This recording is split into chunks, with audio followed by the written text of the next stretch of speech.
You're listening to Civic Media. Stay up to date on the latest news and information for your local community and Wisconsin by signing up for our free email newsletter. Visit civicmedia.us/email to get started.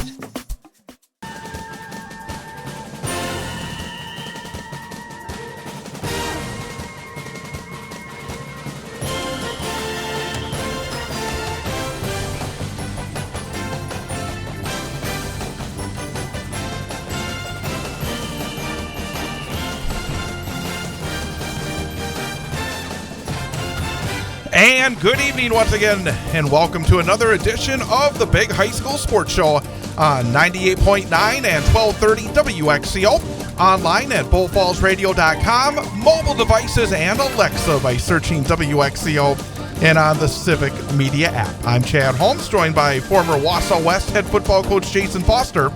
Coming up on the show, we will recap last week's Week 5 action in area high school football, look ahead to week number 6 a little bit later on in the program, and in between have a couple of guests. Our coach guest for this week from Newman Catholic High School, Paul Michlig. Cardinals 3-1 on the season, but it's been quite a roller coaster for Newman Catholic so far in 2024. We'll talk to Coach Michlig about his team and where they stand and where they're headed as they reach the midway point of the 8-player football season. And then coming up at 7:06, we'll have our student athlete guest for this week from Merrill High School, E.J. Wykes. E.J. Wykes, one of the leaders on this team, had 10 tackles and a couple of forced fumbles last Friday night as Merrill won the War on 64, defeating Antigo. We'll talk about that game and talk about Merrill's 3-2 start after not winning a regular season game a year ago. So that's all coming up here on the program tonight here on 98.9 WXCO. And good evening to Jason Foster as the sun comes blowing into here as another beautiful Wednesday night as we are getting towards the almost the 2/3 mark of the season, and yet we're still getting summer-like weather. No football weather yet. No, pretty remarkable. I go out to practice at night and it feels like late August. It does. It's beautiful. But a lot on the plate here for tonight, and let's jump right in because we are now past the midway point of the 2024 regular season, and teams are trying to put themselves into position for conference championships, trying to get themselves into position for the playoff berths, and a lot of important games going on throughout central Wisconsin. Let's start off with the Wisconsin Valley Conference. And last week, DC Everest went on the road, defeated Marshfield by a score of 36-25. Evergreens in first place in the WVC/ Big Rivers East Conference. Everest now winners of 4 games in a row. They're 4-1 overall, 3-0 in the conference. Marshfield now 1-4 overall. They are 1-1 in the conference. They're 1-2 when it comes to what they're looking at in terms of the playoffs. So we got to kind of separate that with the Valley. But Blake Bankston, another massive night. He's had a few big nights so far this season.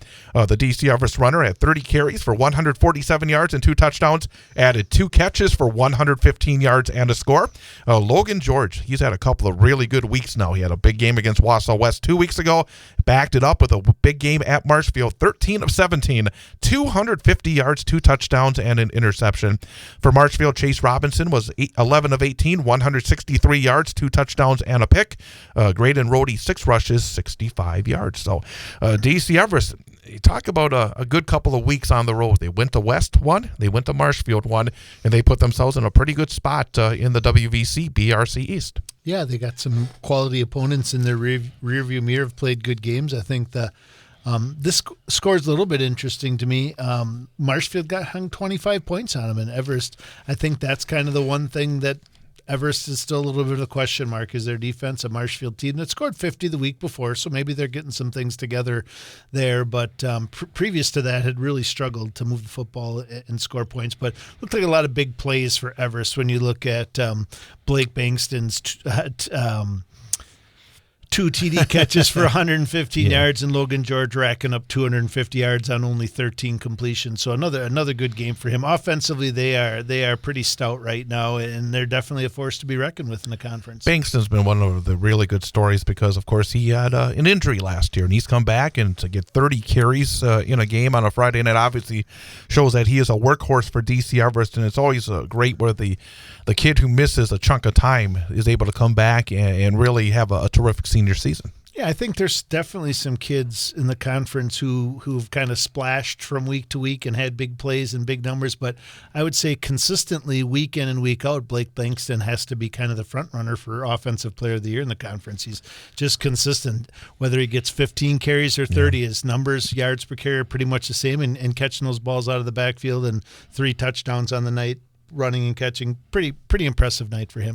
Hudson defeated Stevens Point 21-14. No points in the second half for Stevens Point. It was 14-14 at the intermission.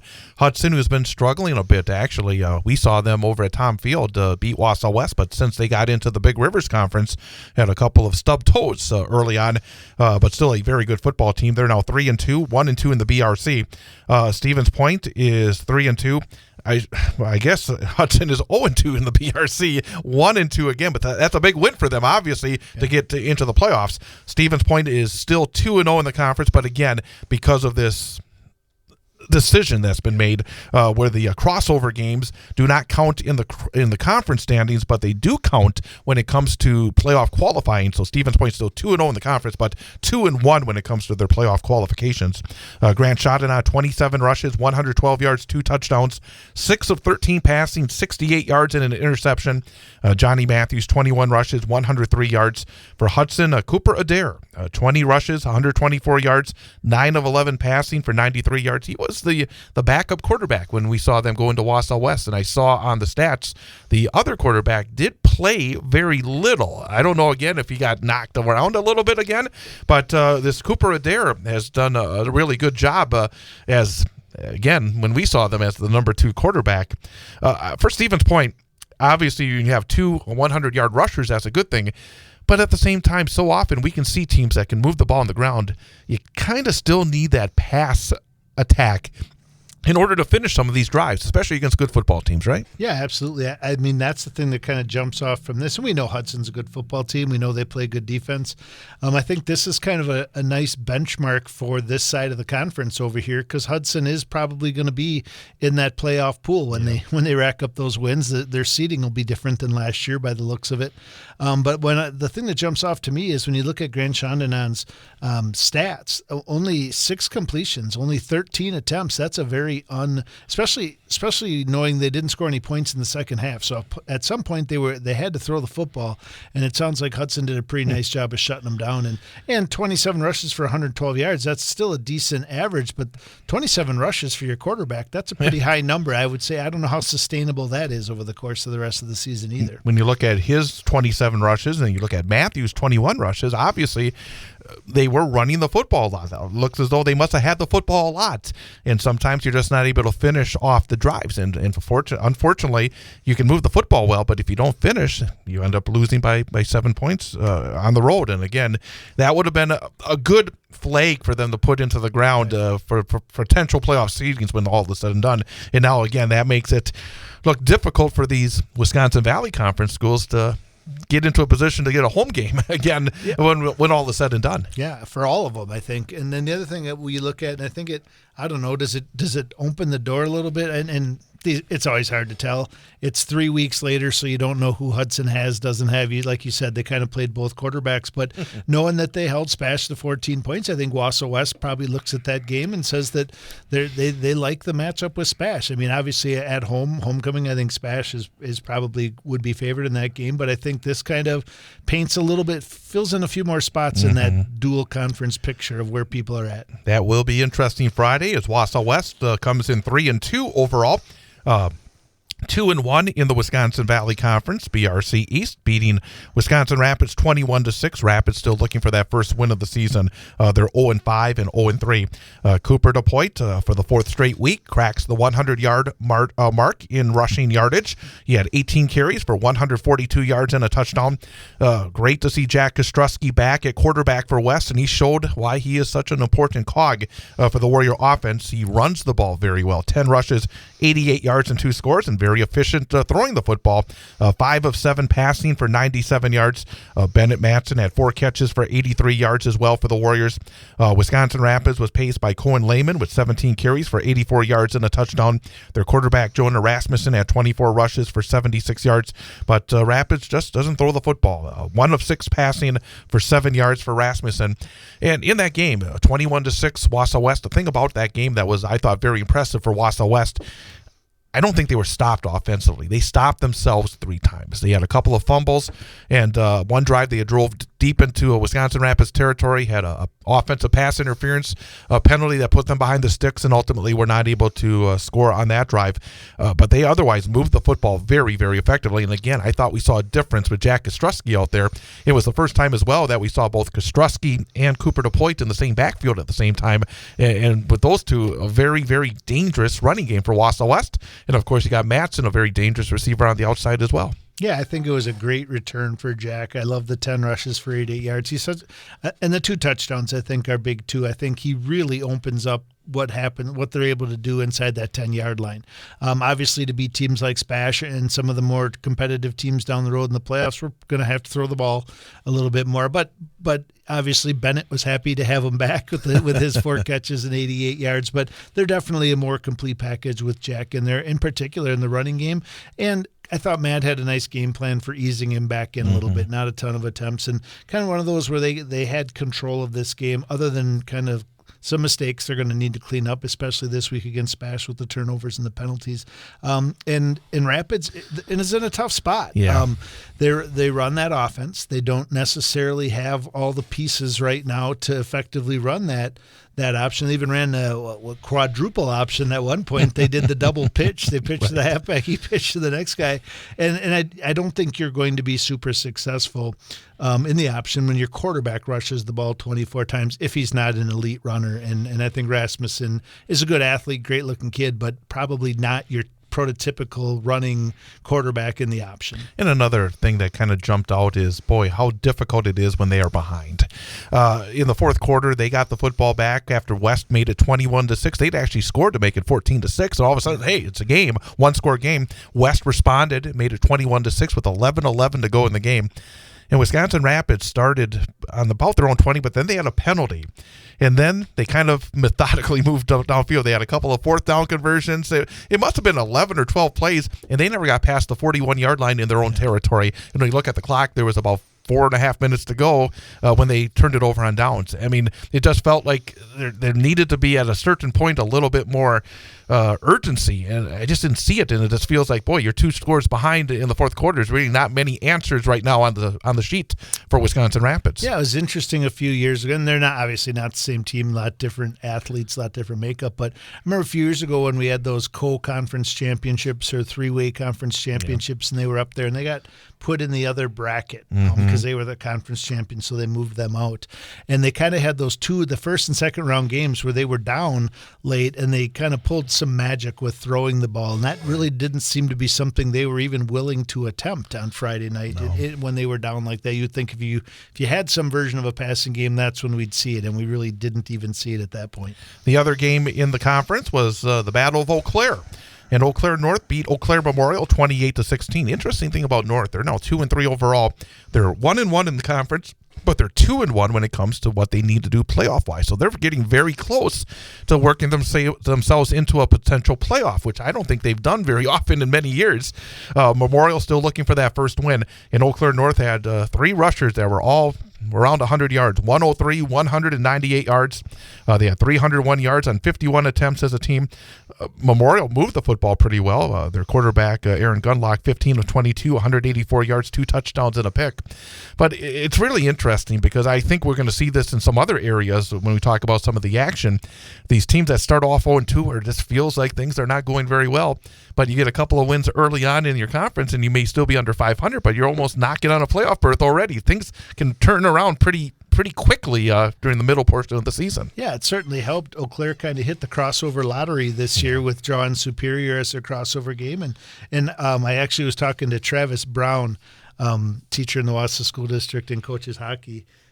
And And he did our JV football game on Monday night, and he did this varsity game Friday night in Eau Claire, and he said the atmosphere was absolutely electric. The huge rivalry game. He was kind of dumbfounded. They've been in existence for how long, and they don't play for anything. They don't play for a log or a bell or a rock or a trophy or whatever, but he said it was just packed. Everybody in town turned out, and it was just a really great high school football game. Can I ask, before we go into the GNC, I kind of noticed that last couple of years. It feels like there's been a little bounce back. I thought for a little while the crowds were starting to get thinner because we've been around a long time. We see this. But the last, I think, maybe post-COVID, I think there's been a little bit of a bounce back. Have you noticed that as well? Yeah, in particular the last 2 years. I think football's a great time of the year. We actually are seeing it in some of our other sports as well, like volleyball. We've been having some nice fan turnouts in those, and I think that's part of it. I think we're bouncing back. I think this is the time of year when everyone comes out. So like we kind of challenge the student body at this point. Like it's easy right now to get these crowds and to show all this enthusiasm as you're heading into homecoming season and all that. The trick is, can we keep it rolling this winter? Great Northern Conference, and when I saw this, all I thought was, wow. Yeah. Wausau East beat Mosinee. It must have been a great night at Tom Field because the Lumberjacks defeated the Mosinee Indians 23-22. Both teams now 3-2 overall, 2-1 in the conference. Ian Stahl, 18 rushes, 100 yards, a touchdown, had a game-opening 83-yard kickoff return for a touchdown. Davis Winter, 7-14, doesn't blow you away, 140 yards. But the big difference this week, last week he had no touchdowns, 3 interceptions. This week he had 2 touchdowns and no interceptions. Jesse Knapp-Gezik had 3 catches, 71 yards, and 2 touchdowns. Treve Stoffel, who was our guest last week, Mosinee, 13 of 26, 230 yards, a touchdown and a pick. He also had 15 rushes, 36 yards, and 12 tackles on defense.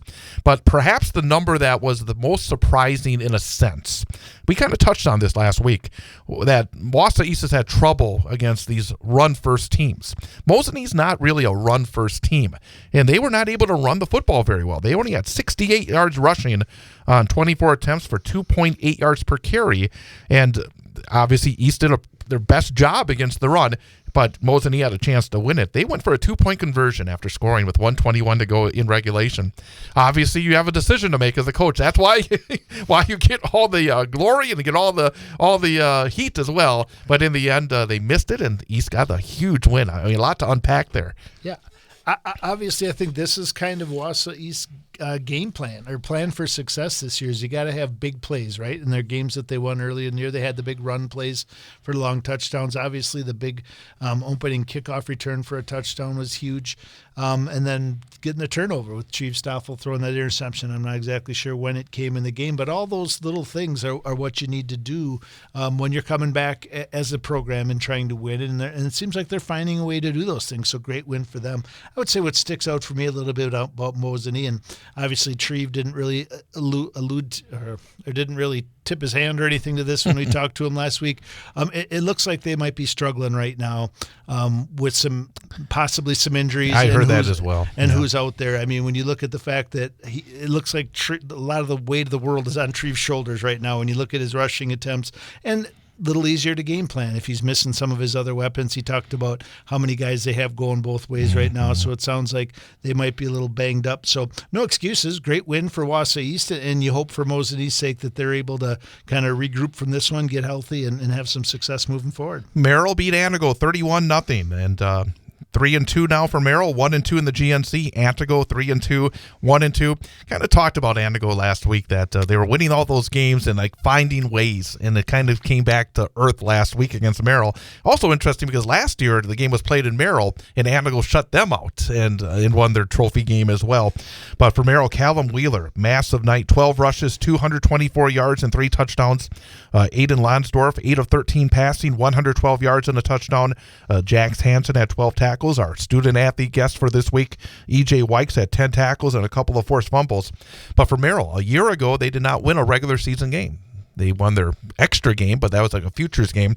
And for them to have 3 wins already this season and win their rivalry game on the old Highway 64, very impressive start for the Merrill Blue Jays. Yeah, it's a great win for them. And we talked about this a lot last year, is how the schedule lines up, right? Like they have the big ones in their rearview mirror right now, so they're ready to make some hay and get the wins they need to make the playoffs. This one kind of stuck out to me. I mean, I think I probably maybe expected Merrill to come away with a win, but it being that convincing, 31-0, I think it. And then we'll talk about it in a second. But to see the Rhinelander Tomahawk score, it's a very interesting makeup, and I think people are still trying to figure out who's who in the Great Northern. Medford is looking very impressive again. They're now 4-1 overall, 3-0 in the conference. They rolled past Lakeland 40-8. Lakeland had won their first three, but then they ran into those Mosinee Medford little tough part of the schedule. They're 3-2, now 1-2. Medford's Paxton Rothmeyer, 13 rushes, 209 yards, and 3 touchdowns. Again, when they've passed the ball this year, they've been able to make some plays. And Parker Listener, 6 of 8, but 98 yards and 3 touchdowns. Lakeland's Noah Bruckner, again, he's been a real force on the ground. He had 20 rushes for 89 yards.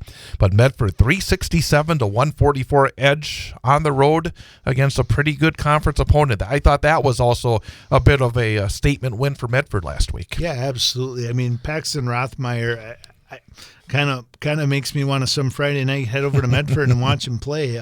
Just incredible numbers, the touchdowns, the rushes. I mean, 13 rushes, 209 yards. I think the other thing that sticks out in this one is Medford apparently plays really good defense as well. And I don't know, we'll find out how good Lakeland is as with some of these matchups coming up. But to hold a team to 144 yards as a defensive coordinator, you're pretty excited about that. And Lakeland had shown the ability to score some points and move the ball. So nice win for Medford. And finally, I would say a big surprise, as you just were previewing, Tomahawk beat Rhinelander 21-14. Tomahawk had lost to Antigo at home the week before, and Tomahawk improves to 2-3, 1-2 in the conference. Rhinelander 3-2, 1-2 in the conference. Truman Lamers, 10 of 23, 162 yards and a pick for Rhinelander. And Tomahawk, a 31-yard fake field goal touchdown with 3 seconds left to win it. And apparently, after losing in overtime last week, they didn't want to do that again. They didn't want to go to overtime. They had lost to Antigo in overtime the week before. It must have been quite a scene in Tomahawk to wrap it up with a fake field goal touchdown to win a big one against the Hodaks. Yeah, and I don't know where Tomahawk ends up. Obviously, they're the small fish in the bigger pond in this conference, but what a great win for them and kind of an exciting way to do it. And I know that, was it last year or is it 2 years in a row that they have going where they've gone over and beat Rhinelander yes, twice. You're right. So there's still enough games on this schedule for them to keep going. But it kind of like when we talked about Easterly, I think this is how Tomahawk's going to win games, right? You do a trick play at the end, you get the big plays. They had a lot of rushing yards against East a couple weeks ago, so yeah, good for them. Great win. We are going to talk about the other conferences coming up a little bit later on, but coming up in just a minute, we'll have our first guest for tonight. As I said earlier, later on at 7:06 will be E.J. Wykes from Merrill High School, the senior. He'll be our student-athlete guest, and coming up next, we'll talk to the head football coach at Newman Catholic High School, Paul Michlig. We'll talk about the Cardinals and a very interesting start to the season for Newman Catholic as they hit the midway point of the 8-player football schedule. So Paul Michlig coming up next. It's the Big High School Sports Show on 98.9 WXCO. On Friday night, it's a big one in the Wisconsin Valley Conference in high school football as the Wausau West Warriors travel to Stevens Point to meet the Panthers. Hear all the exciting action live on 98.9 WXCO, online at bullfallsradio.com. Mobile devices and Alexa by searching WXCO and on the Civic Media app. Coverage begins with the pregame show at 6:35 and the opening kickoff at 7 p.m. Wausau West Sports on 98.9 WXCO is brought to you by the Cloverbell Credit Union, Red Robin Restaurants, Sun Printing, the Wausau West Athletic Department, North Star Restoration, K5 Construction, and Coast to Coast Marketing. It's Wausau West at Stevens Point in high school football. Friday, starting with the pregame show at 6:35 and the opening kickoff at 7 on 98.9 WXCO, online at bullfallsradio.com. Mobile devices and Alexa by searching WXCO and on the Civic Media app. My youngest, we moved her to grad school this year down at the University of Kentucky. So The youngest. yeah, it goes really fast. really, really fast. You're not that old.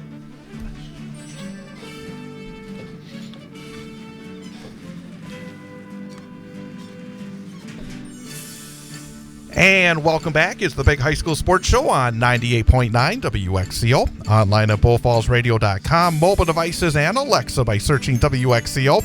And on the Civic Media app. With Jason Foster, I'm Chad Holmes. I'm very happy to welcome our coach guest for this week. From Newman Catholic High School, the head football coach of the Cardinals, Paul Michlig. And Coach, thanks for coming on in. Oh, thanks for having me. And, you know, one thing I was going to ask is, it was a busy night. It's a beautiful night out there, and so a lot of people are eating outside. When are you guys going to have like a parking for you guys right here? when do you become big time? Get a when sign, you guys, reserved parking for Jason Foster? Yes. I'm just happy they stopped charging in that lot down the street at 6 o'clock. Otherwise, I'd be paying to come to this show. I know it. That's one of the aspects. It's a hub. It's a hub. First segment. Who was the guy that was trying to get in? I have no idea. There was a guy that was trying to get in. Fortunately, he doesn't know the little secret to our door, which we are not going to tell anybody here. But, Coach, again, thanks for coming on over. Thanks for having me, and I love coming over. Absolutely. And I guess just to talk, I hate saying it, but I always say it, hard to believe. It's hard to believe we're midway through the season and you're 4 weeks in. I know you've been doing this for a long time. For me to say, well, if you had a season like this, maybe, but have you had a season like this? I mean, it's been really quite a roller coaster. I mean, there's been some real highs because your team has been able to accomplish some special things, but boy, you've gone through a lot of very difficult moments. What's it been like the last month? Yeah, I mean, it feels like it's gone in a second. You know, it's been a long time. It feels like a long time, but on the flip side, it seems like it's been a second. And you know, going from where we were, I mean, honestly, we were sitting there, and you know, in week 2, I was thinking, you know, are we going to be able to finish the season? You know, as a head coach and coach, I know you'd be there's so many things that go through your mind in the course of a game or a course of a week that that people don't even understand the process of what I'm sitting there and thinking, you know, what does this look like to the middle school kids? What does this look like to this? You know, you're worried about so much. You're worried about the kids and making sure that the kids that are injured are still part of they're part of the team, because athletics is not about the game itself. It's about having them have something that they belong to and that they're growing, and when you get injured and you're out for the year, that changes. I mean, there's so many things that I could sit here all day and talk about what's going through your mind in like a 20-second time frame. And so from that aspect, it's gone fast, but I couldn't be more ecstatic of how we're handling everything, and everybody's handled the situation, and so I'm excited about that. And I'll be honest, I've changed as a person. I feel in the last 5 to 6 months about you know, what is actually important in life and what's not. Yeah, I think you said a lot of great stuff there. As Chad and I follow you from week to week, and I get some more insider information from Chad off the air, which is always awesome. Most of it's in the vault, by the way. Be aware. No, you can share all you want. It's amazing. Look at all the attention that the Packers have gotten, like from week 1 when Jordan Love went down, right? Oh my God! And Malik Willis and Matt LaFleur talks about the incredible last 2 weeks, and people just don't comprehend what it takes for Malik Willis. Now, Malik Willis makes, even though he's whatever string quarterback and was going to be on a practice squad, makes millions of dollars and does nothing all day except study a playbook and go to practice, right? Yep. And then you look at what you guys have gone through this year. Like when people talk about coaching jobs and that, and like what high school coach and all the different things you do during the day to get to 3 o'clock when you can go outside to practice here. So you got a day job still. And then the football part comes, and then the late nights and the weekends and all that stuff. It's pretty remarkable. I mean, explain a little bit to the people listening what a coach, because I think it's awesome, whether it's parents or whoever's out there listening, what is the life of a high school football coach day to day? And then when you are going through these things, we aren't the NFL. We don't just get to go across the street and find another really good quarterback to come in and replace the guy we had before. There's no waiver wire for high school? I wish there was. No portal, no waiver wire. So, yeah, tell us about that process. I mean, just the first couple of weeks, we're playing on a Saturday, and both cases, both weeks back to back. After the game, first thing that we're doing is me and Coach Thorpe, and he's a tremendous. I'm lucky I have him. We're going up to the hospital both weekends. Until 7, 8 o'clock, and then we came back and we were trying to digest what happened that day and kind of sleep on it, and then by Sunday afternoon, 3, 4 o'clock, when we get together, we go through. We're putting together a game plan, and usually when you're putting together a game plan, you kind of know the pieces. We didn't know the pieces. We had no idea. I mean, obviously some of them are out for the year, and then some of them, we're out for a couple weeks and things like that. And when do we think they're going to come back? And so you're putting that together. So that's all Sunday night, and that's 5-6 hours. And Coach Thorpe, and I really truly believe. We win those games. You win games and lose games. In this case, from Sunday night to if we play on Saturday to Friday, that's when we win the games. And what happens on the game day is the kids, which we can't control, and they got to do the job, and they do the job. But so then it gets to Monday, and obviously we don't have a JV schedule now because we didn't have enough guys, healthy bodies. So we're changing things up on Monday, and actually I got pizza just today. It was a little off because we've had parents that have been great, and every Monday night they've been giving us pizza for pizza and pop, and we got it this week tonight. But and so then we go through our lifting on Monday and go through the film. We actually go through a little walkthrough with the scouting report on Mondays, and again, that takes us to about 6:30 on that day, from after school until 6:30, and then they come back on Tuesday, and we're always tweaking stuff, seeing if there's something going on. But then you got your practices on, your heavy practices if we play on Friday, on Tuesday and Wednesday, which and then Thursday our pregame, and Wednesday night, anything that we don't.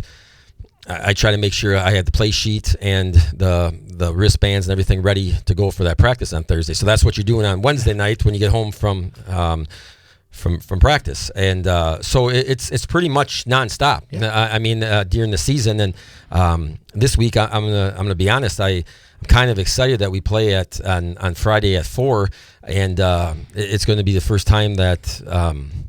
It's going to be I'll be able to listen to Chad and stuff and on the way home and there's the pressure now. Yeah. Well, not that I don't listen to you anyways, but I'm just saying that. But it's now the game is over already. Right. Instead of usually waiting for the game, I don't want to say it, but I don't listen to all the time, Chad, because I got so many other things going through my mind on a Friday night for playing Saturday. I'll forgive you this time. All right.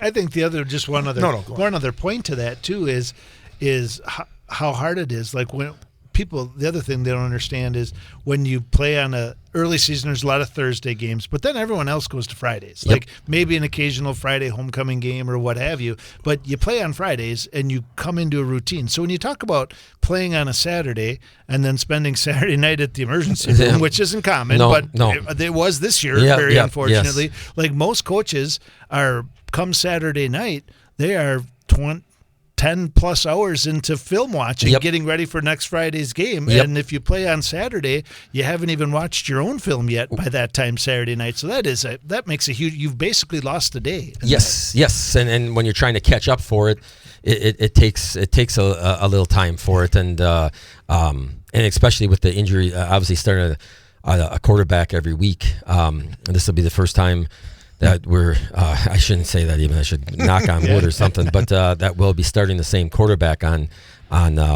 Friday, and so it's just been. It takes a little more time because you got to change the game plan. You got to change the stuff you're doing, and you got to suit. And that's why I was so impressed with. I thought Matt LaFleur, again, he's probably got a little more time than I do to try to put that stuff together, but. And he's only on number 2. You're on number 4. Correct. But I mean, this how you. No. Because I know what he's going. I mean, not on a different level, obviously, but trying to make sure that your game plan. Like, oh, what's your playbook? Well, you know what? My playbook's totally different than it was, That's my next question, actually. Flexibility as a coach.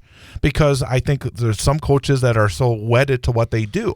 You could not be wedded to anything this year. And I think the LaFleur example is very good because he had to do things very differently in that first game, obviously, and I think they opened it up a little bit more last week for yourself. You cannot be totally wedded to one thing. You have to be really open up your mind as a coach. How much has your experience helped with that you've been able to see so much, be able to talk to other coaches, be able to digest so much in your football career, to be able to do what you've done so far this season, where you have had to change who you are as an offensive team based on who the quarterback is, how much experience they may have. The flexibility aspect, I imagine, is something that you need to have when you're in these situations, right? Yeah, you have to be flexible. I think we have been.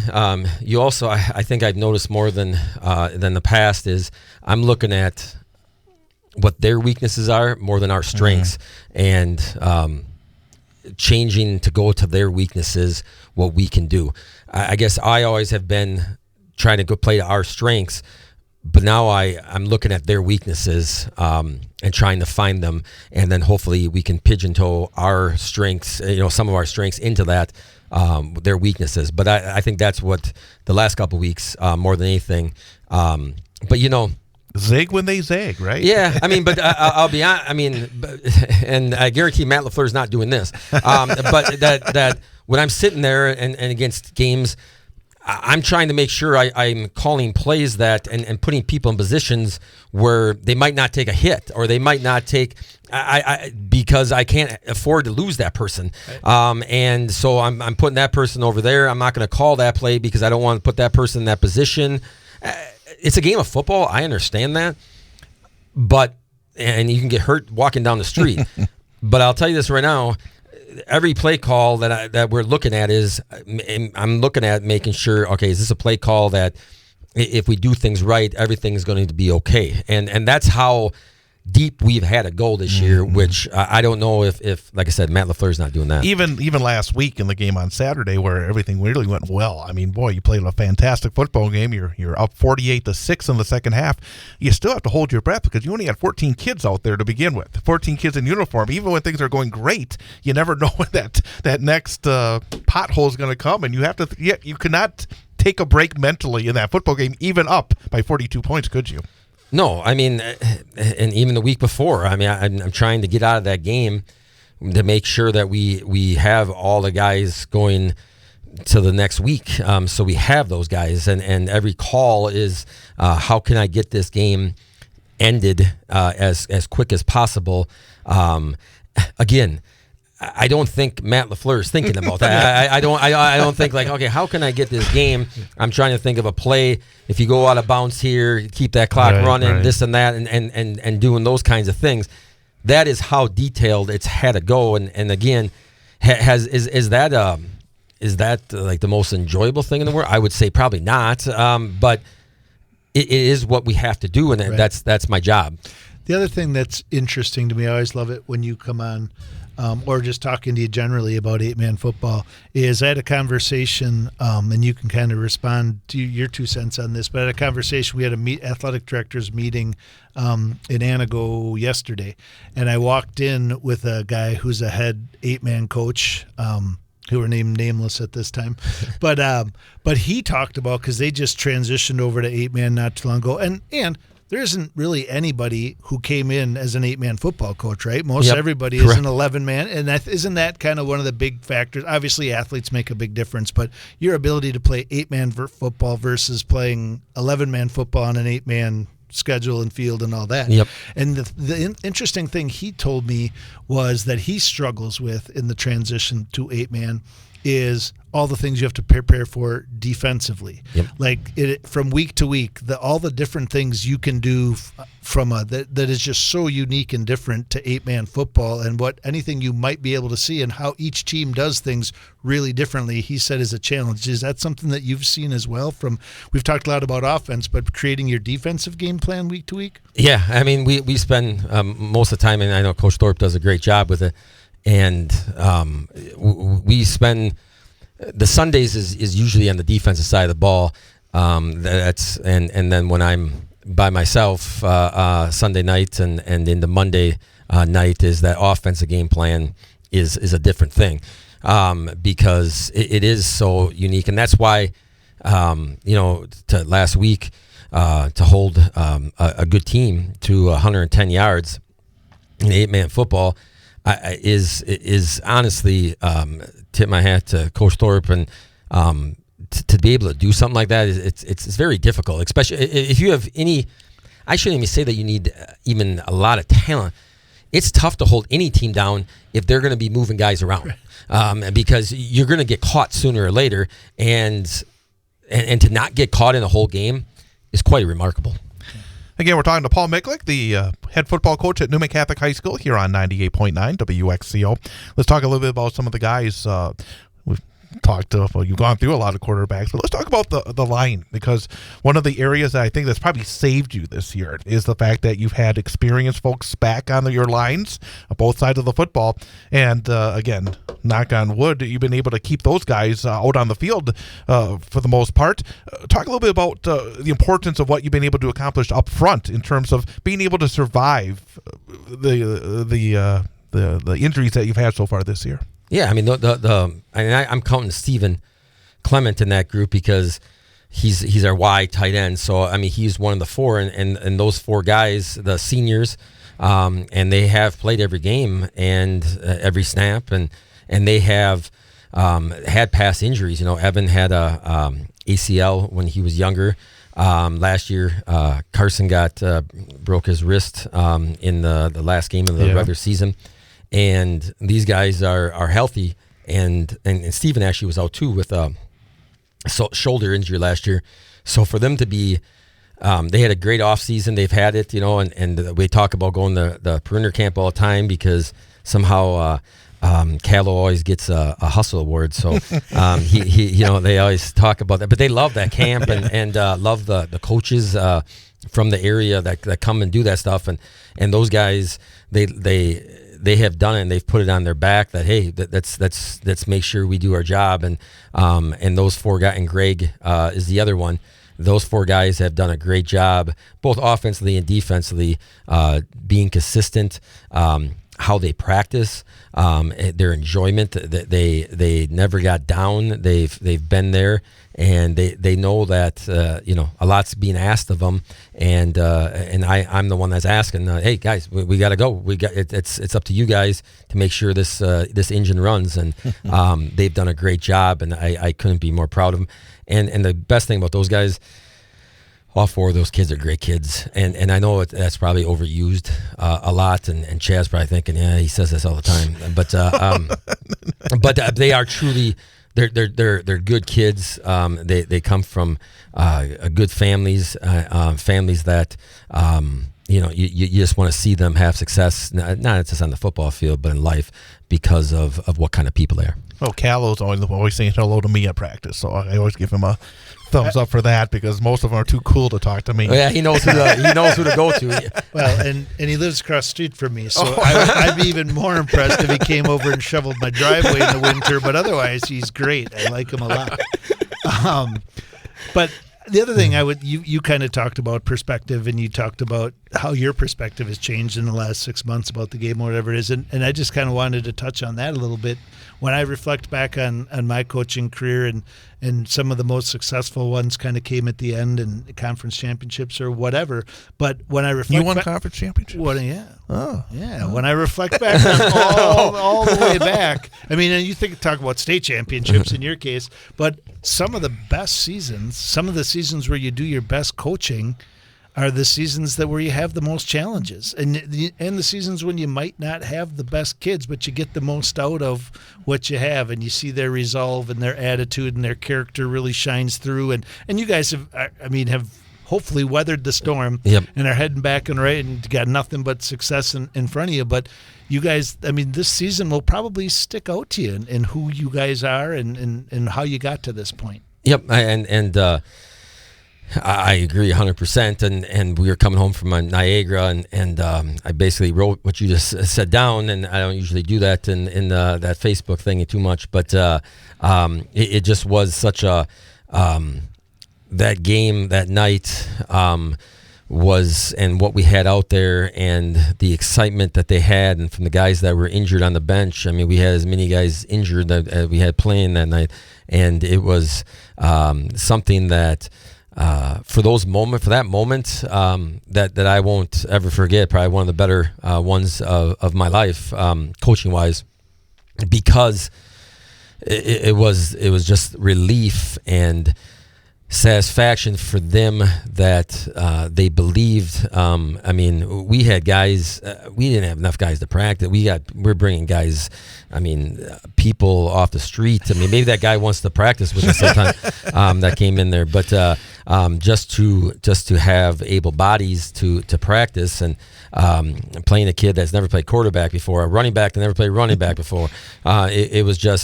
It was one of those nights where everything was You brought a kid in special. from school to start who wasn't playing. Yeah. Well, before, Well, he plays, but he was soccer before that. But you still brought him in. It's like, okay, we're gonna put you on the roster and you're gonna start. It's like you just don't see that very often. It's amazing. And talking about, and I think I said this to you. It's like, I think people on the outside, when they think about, you're probably thinking, and obviously, winning the state championship games are going to always be right there. Yeah. But I said to you, not many people are going to look back when they look at a list of all your games and say, oh, that Niagara game, that's one of the ones that you're going to remember forever. Or Tri-County last year. Yep. You went on the road in the last week of the regular season against a 3-6 team for the season, and they'll say, well, they won by 4. Must have been a really tough night. No, that was as gutty and gritty a game. Those are the games that really stick out. The ones that where you have to just dig, and your team has found that ability recently, haven't they? Yeah, I don't think, at least maybe I don't even understand, but how going into that Niagara game, we had nothing left. Right. we're an injury or two away from not having a team, so everything that when it comes at the end of the day, it doesn't matter. I know it's high school athletics, but. And coach, as it is, as the head guy, it doesn't matter what's going on. You're still going to be responsible in some form or fashion. That's just how it is. And so to think that the whole week and how close we were, that is, it takes a toll on a human being, to say the least. And to come out and do that that night and come through, and ironically, our starting quarterback, he finished the game, but then he's been out now. Coop's been out, and he's just great, and he's excited. He's ready to go. He's trying to play this week yet. But it's just there's so much into it that I unless you're in the fire, you don't quite understand how hot it was. Yeah, and ultimately, winning gold balls is I don't know, but is awesome, and people are going to remember those. But at the end of the day, high school athletics are about being able to look back over your shoulder and say, I'm a better young man or young woman today than I was when I started this journey. And it sounds like you're going to have quite a few kids who are going to be able to tell that tale and be able to say that.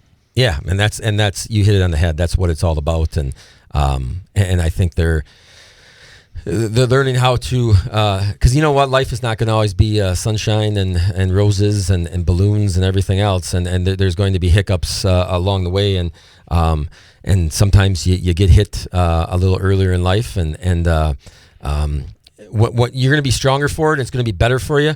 It just doesn't look like it at the time, but it'll be better in the long haul. 8-player.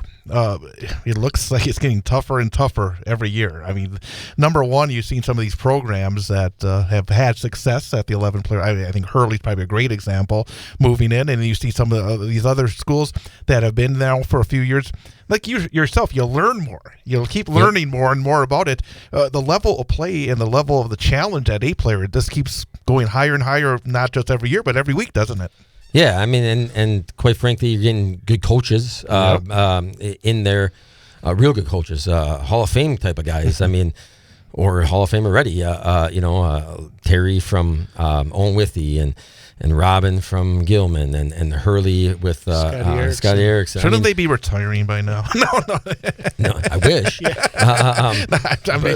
But these guys are top notch coaches. But they've been around for such a long time and winning so many games. You're exactly right. And the one thing about you're going to find from a winner is it doesn't matter what they do, they're going to win at it. And life or whatever the case might be, and these guys are winners, and they're going to have a successful program at some point in time. It might not be all the time because the numbers are going to dictate it that it doesn't work all the time.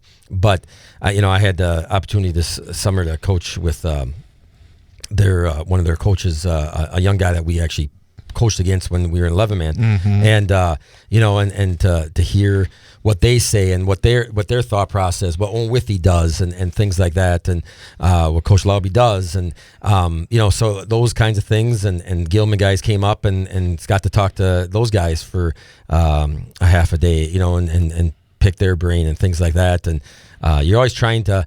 Somebody said, I think LaFleur said it actually, I think yesterday when I was reading it, if you're not learning, you're dying. So it's never too late to keep learning, and it doesn't matter if you're got 2 days of the coaching left or 6 years or whatever the case might be, or whatever in life, you probably should be learning. Otherwise, like you said, you're dying. Yeah. 8-man question for you. One of the things that came up at the meeting we were at yesterday, this was the WIA meeting, so they're kind of talking about what's on the horizon and 11-man football, 8-man football, all the sports, all the different things out there that are coming out of the coaches' advisory. Yep. And it sounds like there's been a shift in 8-man football from wanting there to be 2 divisions in 8-man football to keeping one division and expanding the season by one more round. So doubling the number of teams who make the playoffs and kind of so ultimately expanding the season and the start time. What are your thoughts on that? I mean, to look at it, I mean, you almost have to be 7-1 to make the playoffs this year. At worst, a 6-2 team might sneak its way in. And for example, that conference is pretty good. There's a conference to the west of us. With Thorpe, Gilman, McDonald, and Owen Withy. How can I forget those guys? They're the best of the best. But of that 4, and there's going to be a chance that 2 of those teams won't make the playoffs. I mean that's great, and I guarantee you they're 2 of the top 10 teams in the state. Right. And there's a chance that they won't make the playoffs, and so I'm open to that, to the 32 teams and making sure everybody gets in. But it's just like the same thing with 11-man.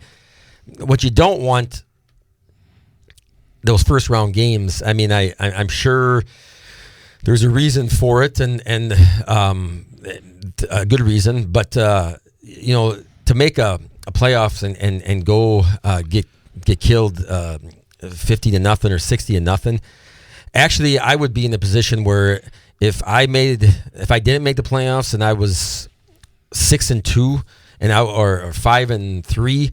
And I don't know if I would want to make the playoffs if I'm going to get killed that first game 60-0. There's something to be said about the integrity of the game and of football and making sure kids have a good taste leaving 5-3 instead of going 5-4 and losing by 50. And I'm not saying that I'm going into the game thinking we're going to lose by 50, right. but I'm just thinking about the game itself and making sure a program, like our program, that we have guys like, hey, they want that taste more and they want to get better to more. Sometimes you go lose 50-0, go, we're that far away. I'm talking about juniors, sophomores, and freshmen. Like, I don't know if this is for me. And that's where I think we are for football in general in the state of Wisconsin or wherever, is that with concussions and this and that,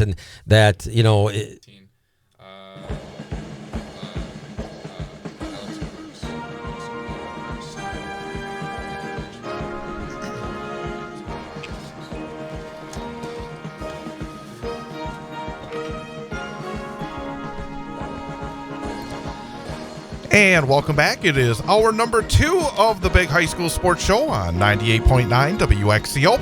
Online at bullfallsradio.com, mobile devices, and Alexa by searching WXCO, and on the Civic Media app.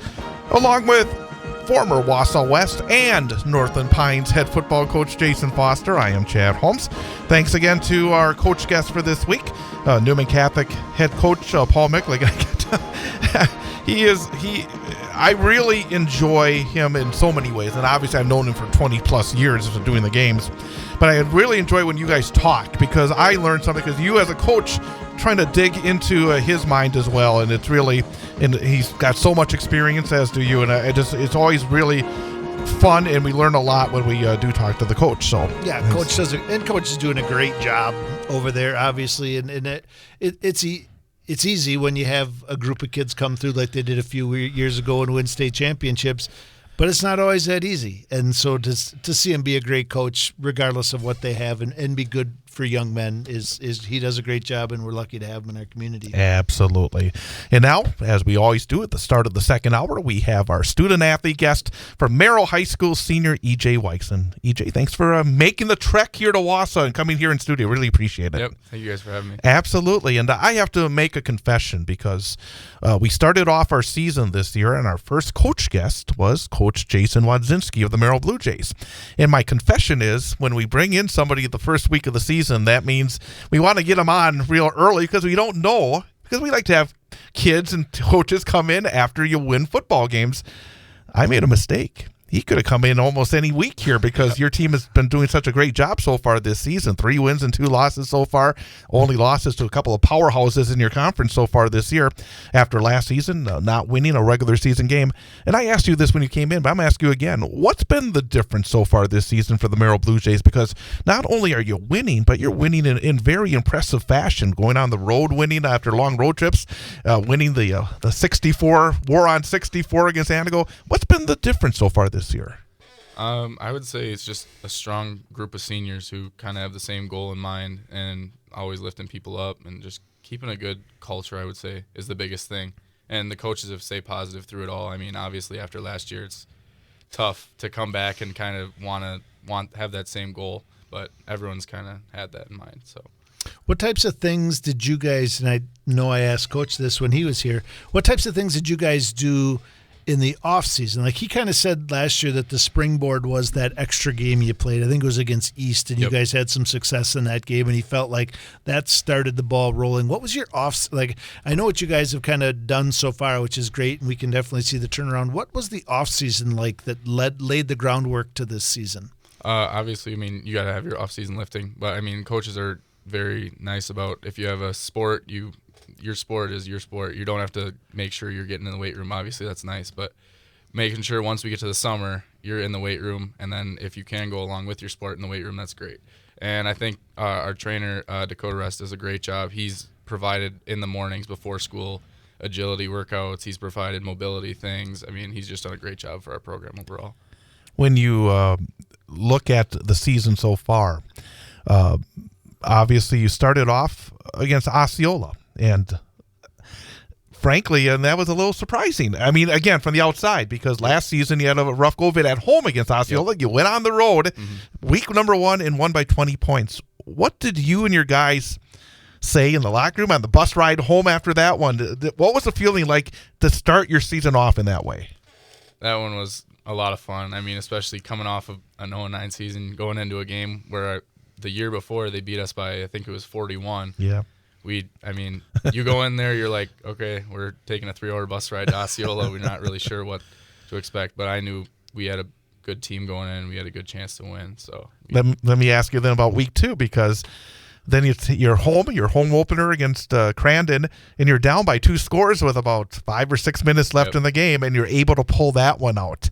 Obviously, it's a different kind of win coming from behind. I imagine that was just added to the confidence that your team had. Yeah, for sure. I mean, obviously it's nice to win by 20 points, but when you are able to come back there's probably a not very good chance that we're going to be able to come back and win that one and know that your team has some grit to come back and win. It's really nice to see. And let me add finally the third win, and that was the win over in Antigo, 31-0 last Friday night. And I haven't been to Antigo in a while, but every time I went to Antigo, it's like going back into like the 1950s to play football, and it has that feel. And that's a wonderful feel, to be honest with you. It's really a traditional game and a rivalry game for you. Yep, for sure. To take that one 31-0, it's just after losing a couple against tough competition in the Great Northern, it had to be a big win in order to get that first conference win. Yeah, for sure. I mean, that was kind of the one where it's like, it can kind of go either way with your season. I mean, because you don't want to lose that one, go 0-3 in the conference. You want to get that one out of your way and get that first win. So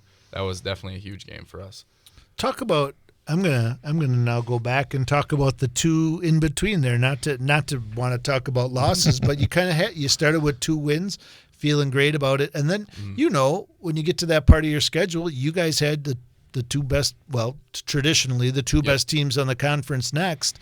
And obviously Medford, everybody's kind of suffering the same fate against them right now. But you played a good game against Mosinee. So how did those 2 games factor into where you guys are at now? Like, what was the mindset going into and coming out of those 2 games? Yeah, for sure. I think in each of the games we've kind of won or lost in all very different ways too, which is nice. I mean, obviously you don't want to lose a game, but we've experienced it all kind of in our first 5 games. So, I mean, going into those games, you want to win.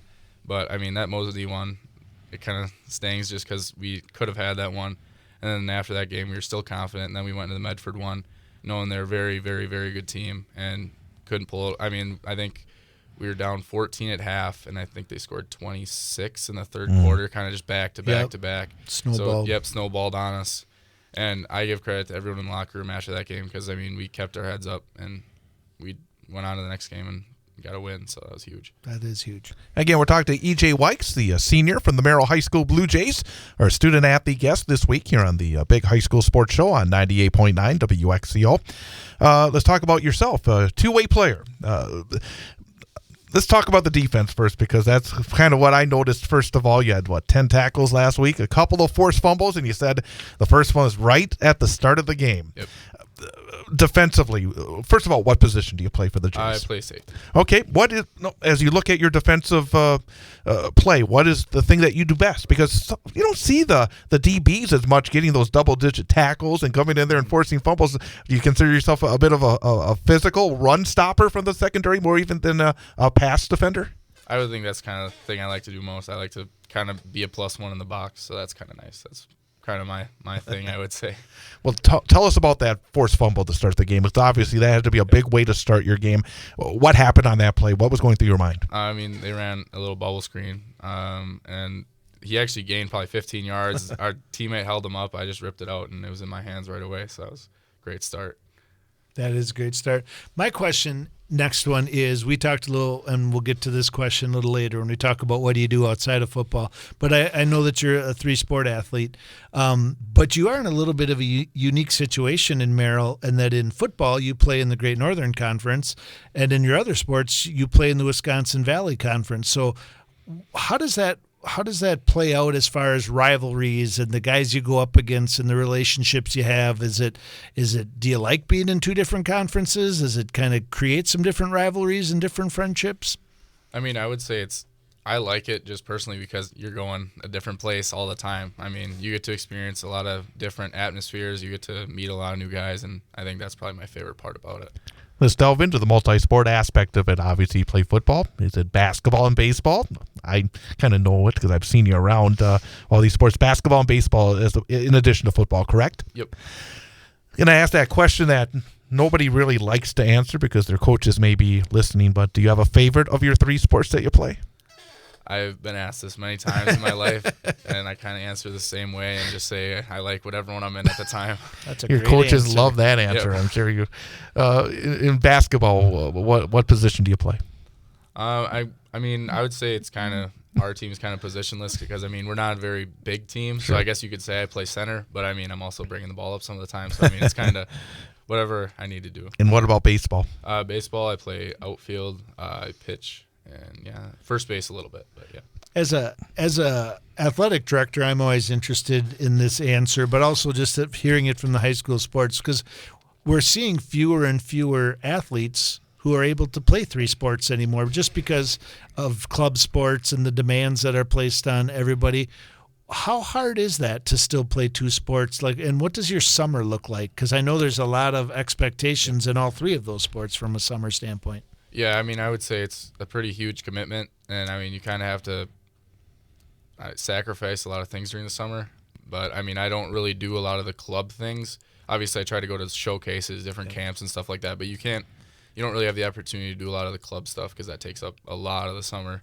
I mean, you have summer basketball. I mean, you have Legion baseball, different football workouts, and 7-on-7 stuff like that. So it's definitely a huge commitment, but I mean, I enjoy it. It's really all I've done. So. And what is the advantages of I mean, I think at some schools it's more difficult to do it.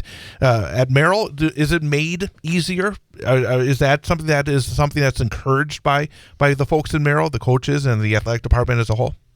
I mean, yeah, I would say, I mean, obviously it's still declining in the 3-sport athletes just because of how much extra stuff you have to do in the summers.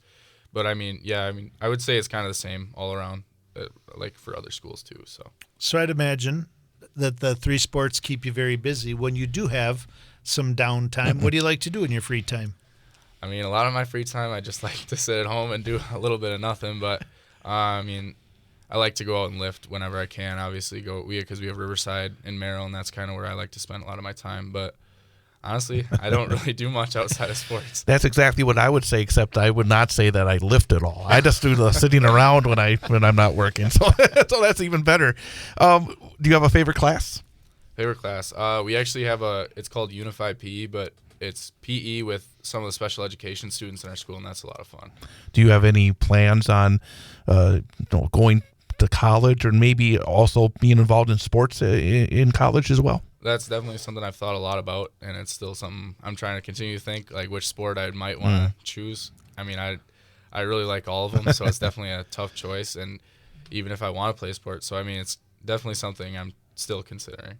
What do you want to pursue in school? Mm-hmm. I've also thought a lot about that, and I think I'm kind of leaning towards physical therapy, which I'm kind of interested in that, and we have a really good we have a really good trainer at Merrill, so ask him and have a good resource for that too. Going back to what Coach Foster was asking about, being in the GNC and the WVC in some sports, do you have a favorite rival? Is there a game that in one of your sports against a school that you really look forward to that maybe gets you going more than maybe a little of the others? I mean, obviously, after this past week, Iantigo is a good one, but I mean, it's hard with the Wisconsin Valley because we're kind of the little school in the big conference. So, I mean, I wouldn't say any of these schools look at us as a rival, but I mean, I don't know. East was a lot of fun to play last year. We played them 3 times. Unfortunately, lost all 3 of them, but those are always good games, and I enjoy playing them a lot. And that is interesting as well from a conference standpoint because you'll be gone. But starting next fall, you will be in the Great Northern Conference for everything. What is the general mindset on that from like your classmates, your coaches, your teachers? Is there much buzz about that? Are people excited about it? Are there people who wish you weren't doing that? What is kind of the mindset? I mean, I would say people are pretty excited that we're going to the GNC. I mean, obviously, there's a lot of great teams in the Wisconsin Valley, and that'll give us kind of a chance to really contend for a championship.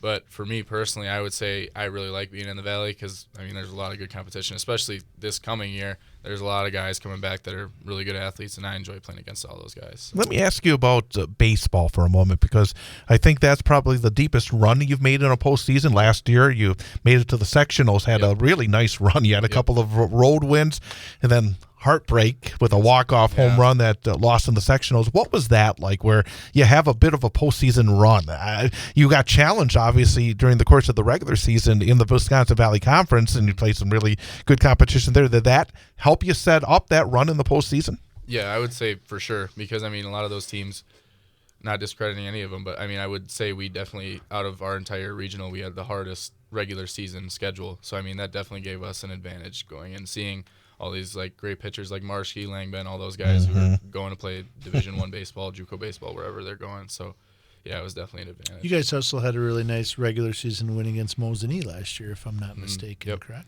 Yep. What are the goals this year? You know, obviously, for football, basketball, and baseball, do you allow yourself to dream about those ultimate goals of going to a state in one of these sports, or do you have general ideas what you'd like to accomplish here in your final year of high school?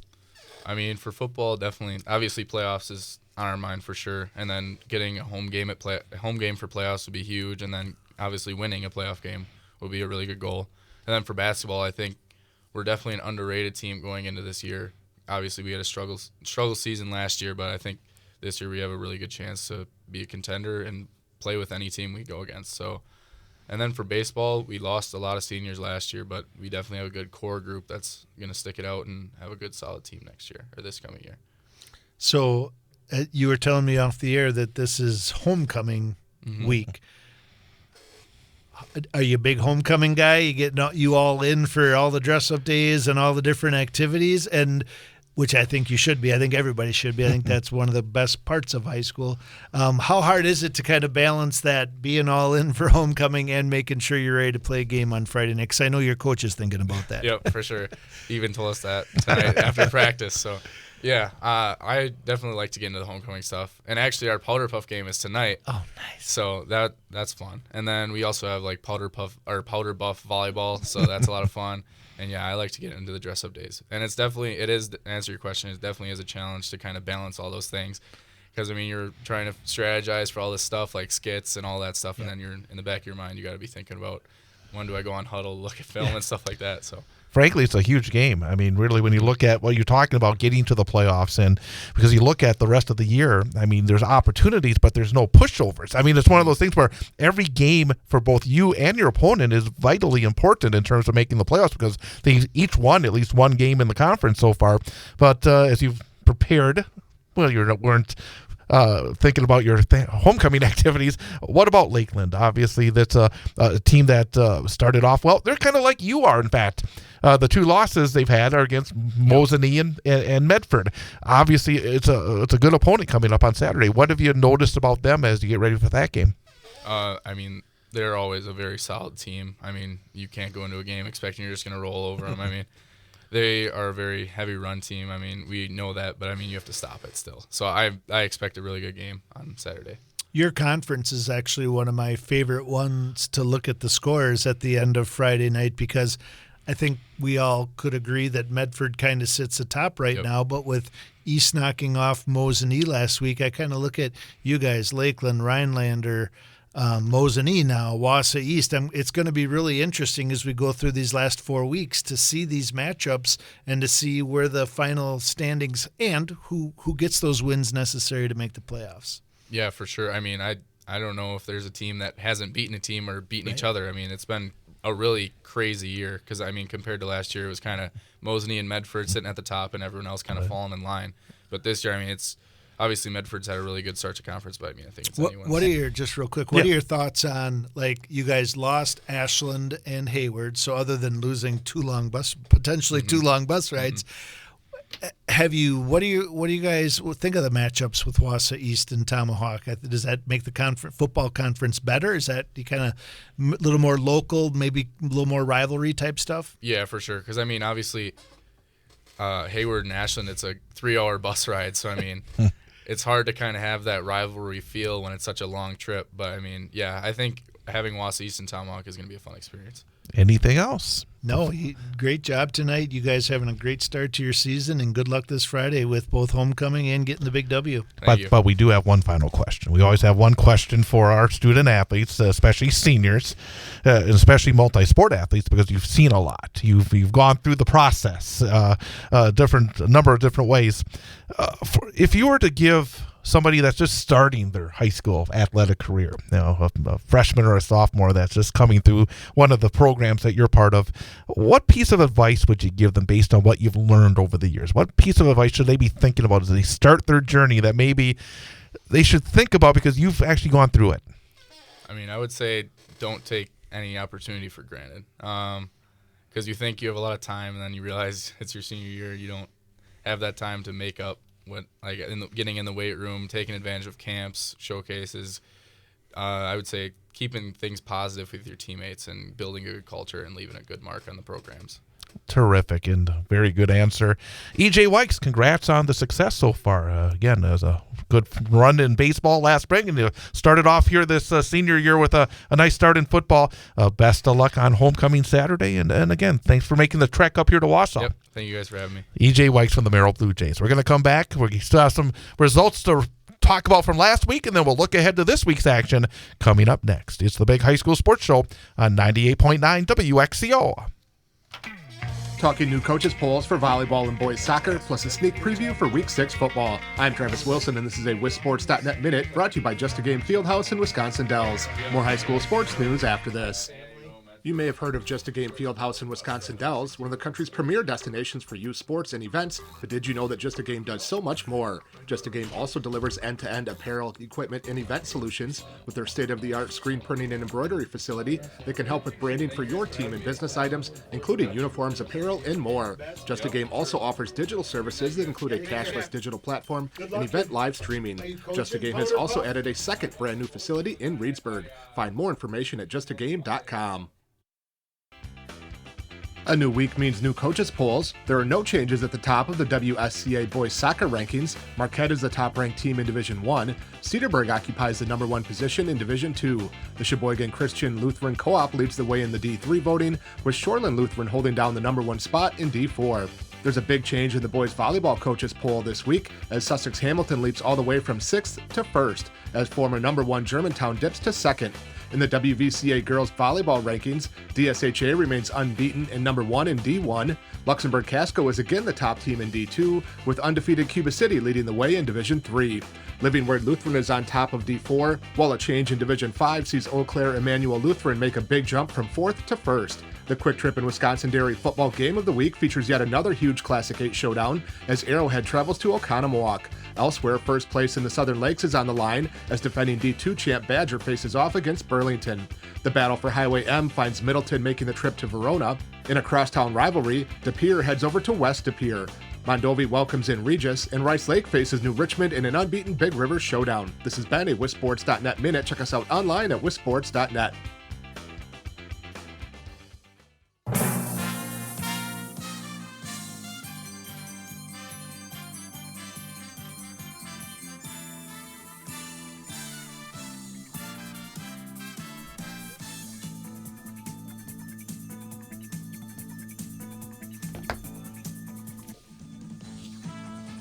Through the Great Northern, right?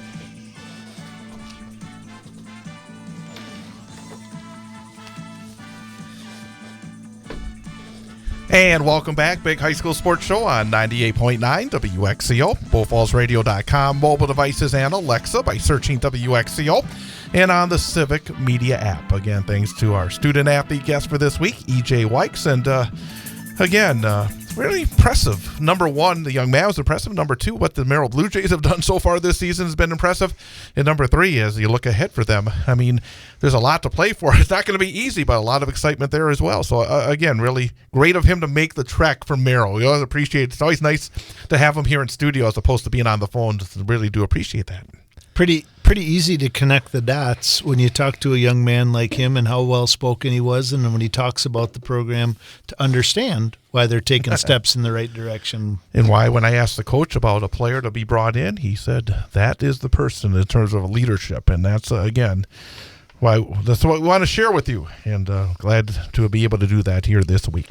We usually are done with the reviews by the end of the first hour, but we got to get to work and look back at last week's action, still in the CWC Large and the Merriwood CWC as well.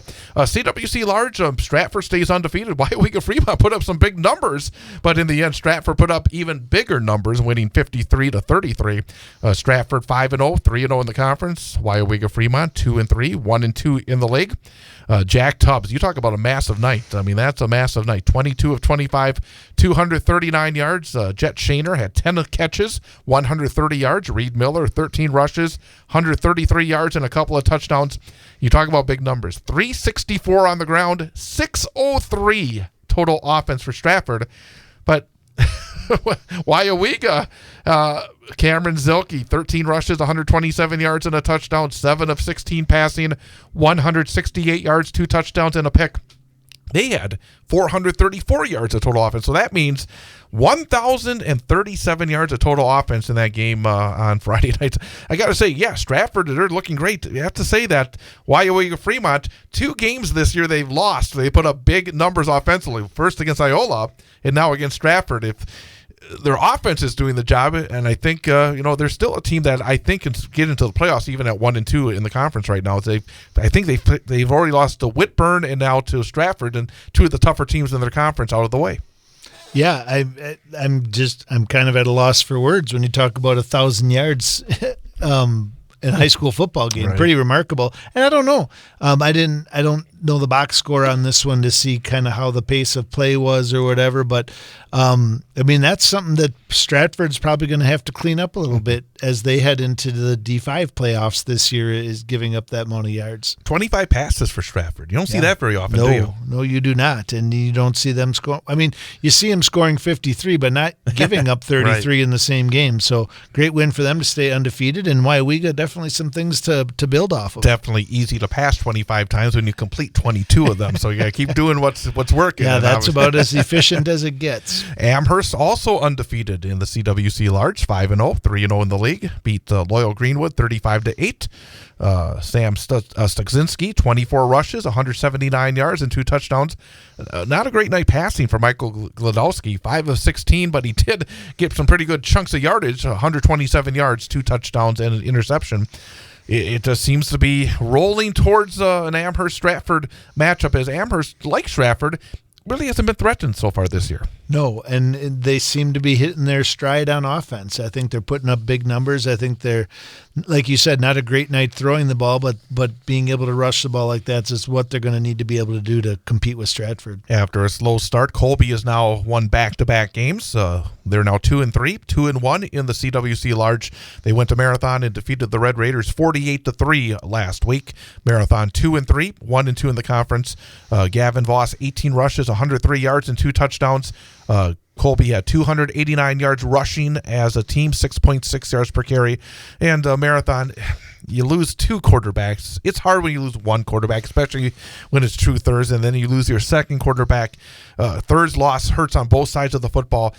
Injuries have such a major factor, especially as you get to the smaller school levels, don't they? Yeah, for sure. I think when you look at Marathon and True's role that he plays in their offense and defense, and having Treve Stoffel in last week from Mosinee, who played a very similar role, and the impact that would have on them if they lost. So that's a tough one. And at the same time, we had some questions about, obviously Marathon isn't putting up the same fight that they probably were earlier in the year, but it does look like Colby has righted the ship and is playing some good football right now. Wittenberg-Burnhamwood is now 3-2, 2-1 in the conference. They defeat Spencer Columbus 46-14. Spencer Columbus 1-4 overall, 0-3 in the conference. The Chargers' Bryson Schmid, 9 rushes, 149 yards and 3 touchdowns. Added 6 of 7 passing for 131 yards. 455 yards of total offense for Whitburn. It looks like Whitburn right now is settling in there in that level right below Stratford and Amherst. And again, they lost a lot of really, I think, impact talent from last year, but they're methodically working their way right back to where they probably expect to be right now. Yeah, and that's a pretty darn efficient game by Bryson Schmid for 9 rushes, 150 yards, and then 6 of 7 passing for another 131. So it looks like probably didn't play the entire game, but when he was in there, got really big numbers and had a good night. Yeah, 270 yards on basically 16 touches. That's pretty darn good. The Merrillwood CWC, or the CWC Small, whatever you want to call it. Edgar stays atop the league. They're 3-0 in the conference, 4-1 overall. They beat Pittsville 35-0. Pittsville, I think a team that's played better than their record indicates. They're 1-4 now, 1-2 in the conference.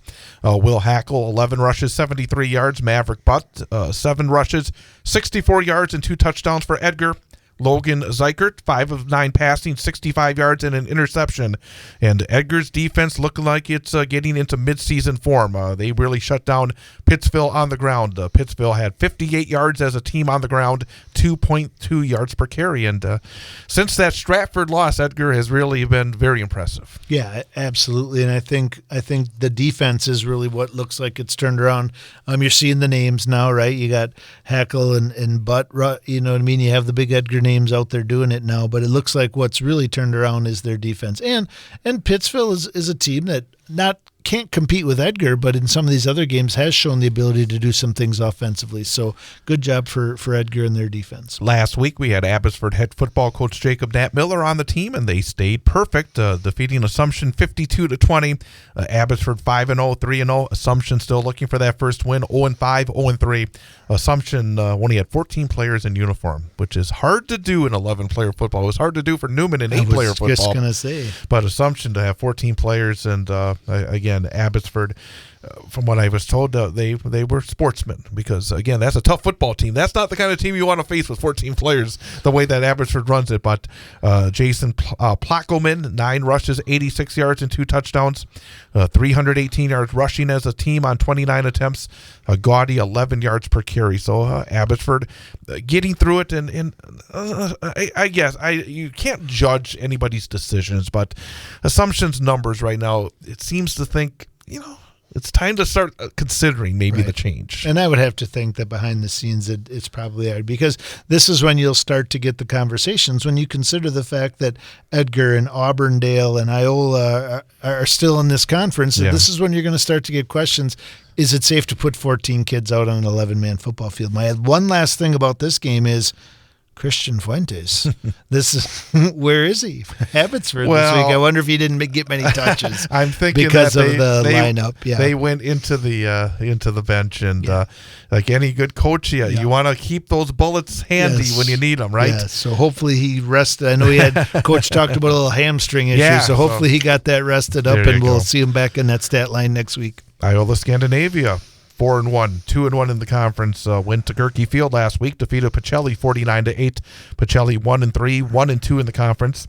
Jensen Rice, again multi-threat for IS. 10 rushes, 120 yards and 2 touchdowns, and 7 of 10 passing, 110 yards and a touchdown. Billy Myers added 7 carries, 123 yards and 2 scores, 302 yards on the ground, 10.8 yards per carry as a team for the Pacelli Cardinals. Eric Reinecke had 11 carries for 84 yards and a touchdown. Outside of that game against Abbotsford, Iola has been putting up massive numbers offensively.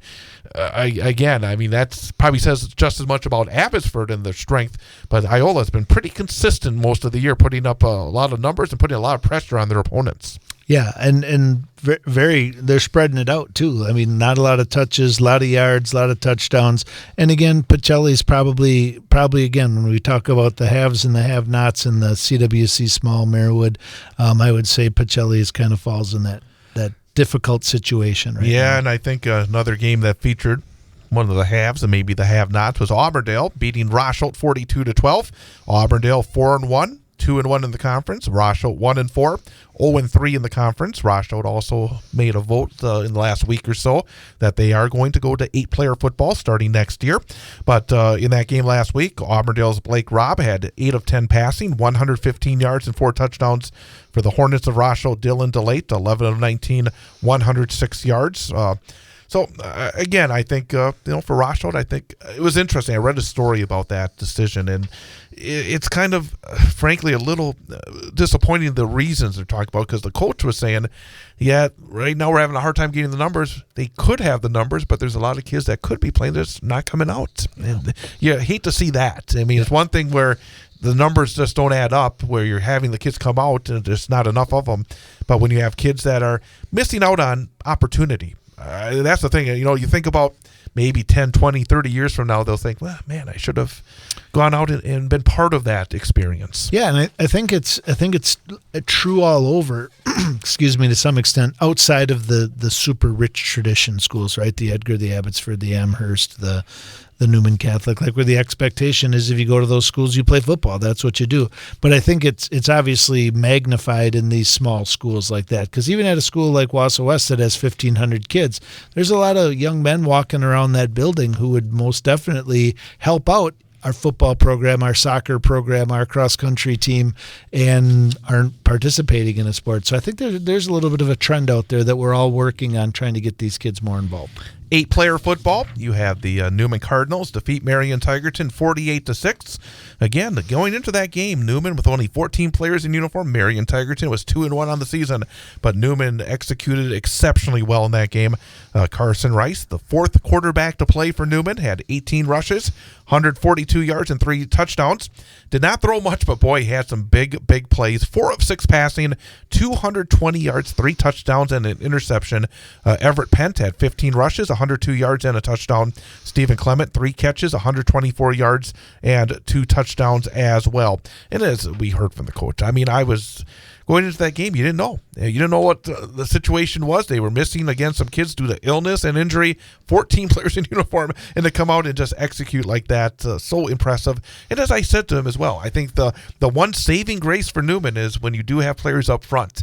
You don't have a line, it's hard. And they have good lines, and that's really been saving them so far this year. Yeah, if you think about it, like how important in 8-man, 11-man, how important that line is. And gosh, losing a quarterback, losing your first 2 quarterbacks is horrible. But if you lose those linemen, then you have no options at that point because you don't replace those. The other thing I was going to jokingly say to Coach when he was here, and I had it written down and didn't get to it, is don't talk about how hard that game planning, and you only got to pass the ball 6 times for 220 yards and 3 touchdowns. That's not so tough. Owen Withey is currently for entertainment purposes, number 1 ranked team in the state, but I think even beyond the entertainment purposes, they've proven it. They beat McDonald 2 weeks ago and undefeated Thorpe last week, 59-0. And Owen Withey right now is just a machine so far this season in 8-player. 52-0 at halftime. They had 368 yards rushing. Thorpe was held to 146 yards of total offense. And Coach Michlig was talking about Terry Lawby, a longtime coach, successful coach at Owen Withey. They made the transition, and right now they are looking like a team to beat in 8-player football. Yeah, just outstanding numbers and again, I think we're going to see more of that, right? Even if you talk about the Pacellis, the Assumptions, some of those schools that have the rich 11-man tradition, maybe not recently, but kind of have a history. I think, as Coach touched on, we're going to see more and more of those that the Hurley came in this year, and Owen Withey, like these championship programs. We're going to see the caliber of football, I think, is going to go up significantly. A lot of these Cloverwood schools at the old Cloverwood Conference is now transitioning over to 8-player, and a couple more of those schools. McDonald beat Gilman 22-14, and those are again. And what Coach was saying, these 4 teams, Owen Withey, Thorpe, McDonald, and Gilman, all in the same conference, and they're all among the best teams in the state. And that's one of those things where, again, it's just how the conferences fall, and sometimes that can come back and bite you. But I was a little surprised, actually.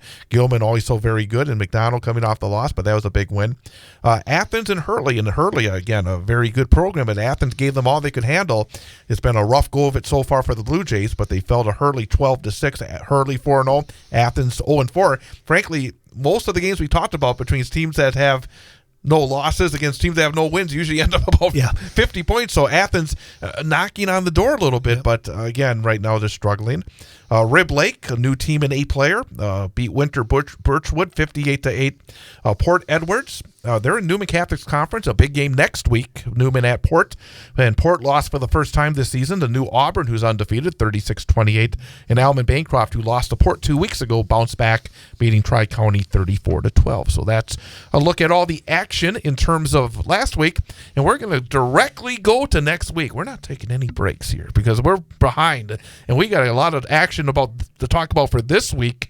A lot of big games, and again, we're at the point where every game's got meaning, both for conference and for potential playoffs, and even if you know you're going to the playoffs for seeding when you do get there. I mean, there's really no meaningless games now, and there never are. But as the weeks go by, there's fewer games in the future.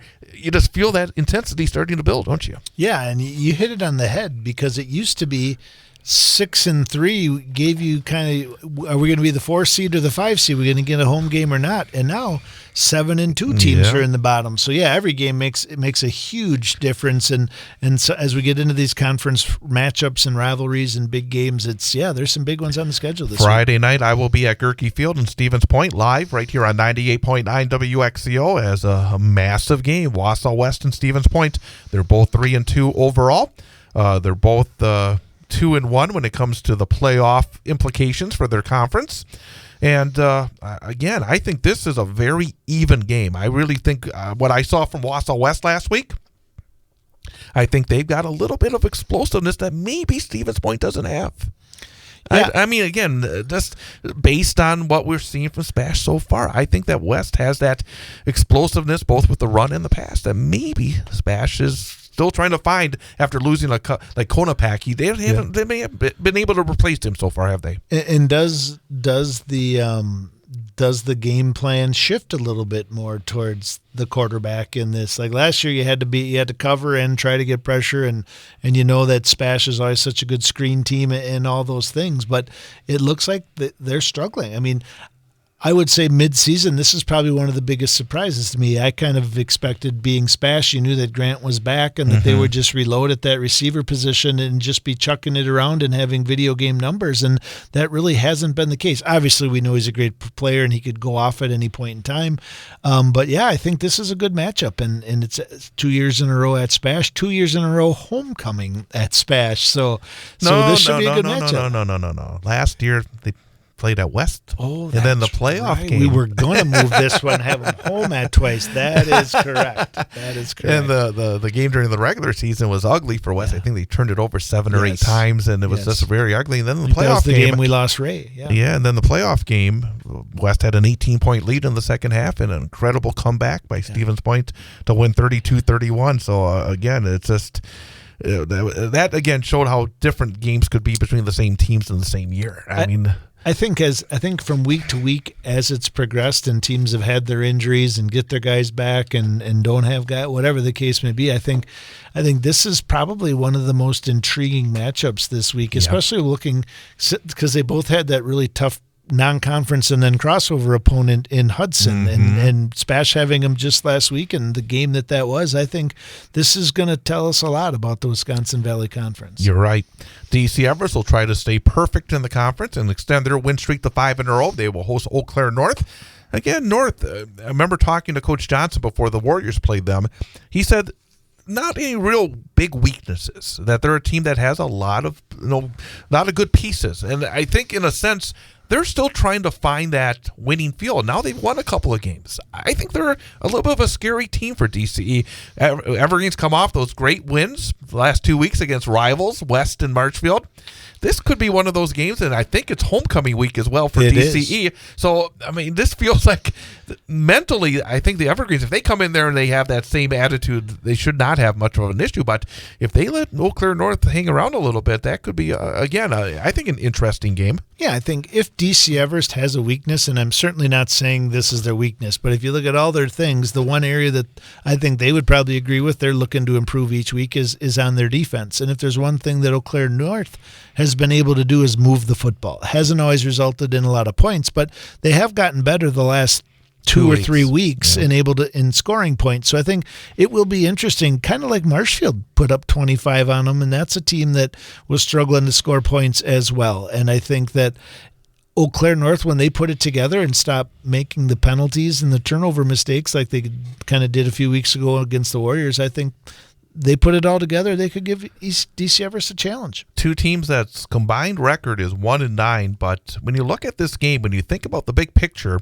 and when you think about what we've seen recently, where teams that they're 3-4 get to the playoffs in their conferences, this game has significant conference or playoff implications, because when you look at Rapids, they still probably think, hey, we can beat Eau Claire North, we can beat Eau Claire Memorial, we can, if we find a way to beat Marshfield, all of a sudden they get 3 conference wins, they have a chance to make the playoffs. And Marshfield already with one of their, they got the crossover.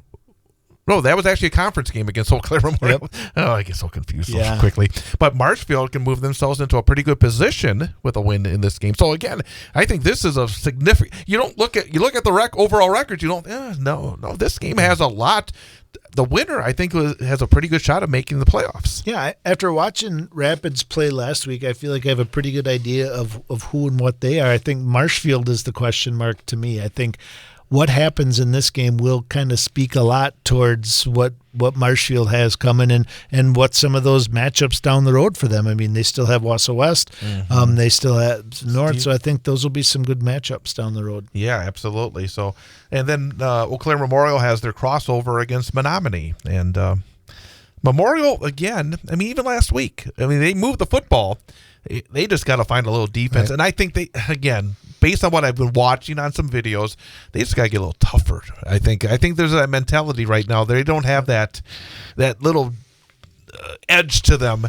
And sometimes, again, I think that's learned. I think sometimes losing can be learned and winning can be learned. And they're just having a hard time, I think, breaking through. And the other thing that's tough is I don't know for sure who their coach is, but it is his first year at Eau Claire North. So I don't know if it was internal or whatever, but they've had some turnover as well. So I'm sure, kind of like Eau Claire North feels like they're in year 2 or 3 with their new system and showing some signs or gains. I think Eau Claire Memorial might be a couple of years behind that. Let's talk about the GNC. That's your favorite conference to see the results, you say. Yep. Wausau East will try to make it 2 in a row against the Big 2. They got Mosinee last week. This week they go to Medford.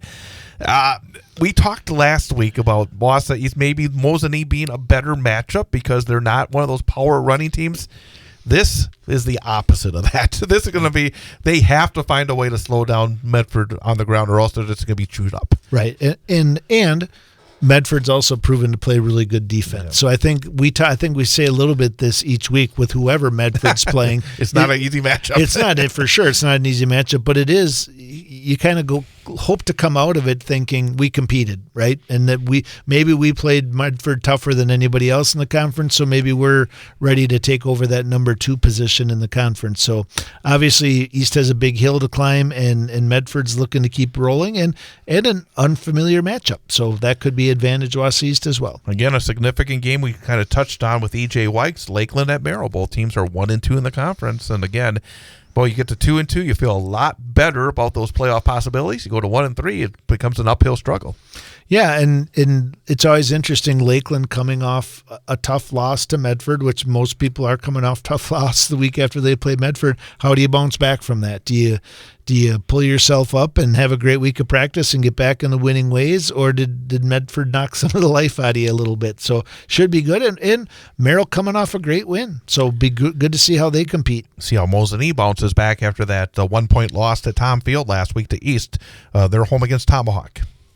Yeah, and again, kind of the Wausau East matchup, kind of a similar thing. Like Tomahawk has shown the ability to run the football, and if Mosinee's banged up, I would say that's got to be Tomahawk's recipe, right? Get some turnovers, get some big plays, maybe throw a trick play in there, but possess the football on the ground. Rhinelander at Antigo. Rhinelander has not been scoring a lot of points, and their defense has been pretty solid. But again, it's been interesting from the outside, seeing the Hodags just struggle to put anything together offensively. And Antigo, obviously, again, really good start, 3-2 overall, but that was a rough one against Merrill last week. Definitely, and I would have to think, kind of like you said with the Lakeland-Merrill matchup, I would say that both of these teams are looking that if you're looking for wins right now, this is probably a good place for both of them to get it. So be interesting to see if Rhinelander can get back to their winning ways. CWC Large, we talked about Colby turning things around. It was a rough start, 0-3.